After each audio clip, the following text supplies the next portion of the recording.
A fire broke out at Southern High School around 9 o'clock this morning. School principal Jim Regis says the students were promptly removed from the campus. As soon as I got news of it, one of my assistants was on site already, and I had sounded the fire alarms for evacuation. Regis says the fire was reported in the 3000 building when he made the call to fire officials.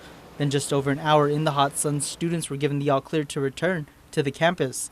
But the blaze rerouted several students to different classrooms because the smoke had trailed its way through the air ducts. So those classrooms on the second floor, I believe about 3 of them were affected. So we simply relocated those classes and, instruction continues. As for the cause of the fire, all Regis could say was that they have a suspect who witnesses believe to have been involved with the arson. Of course, allegedly, someone had entered one of our classrooms and set fire to some paper, and some of the property that were in there.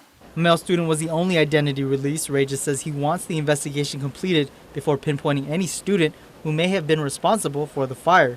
Meantime, Regis adds although he set off the alarm, his school still suffers from inoperable fire systems. The pull stations are what don't work.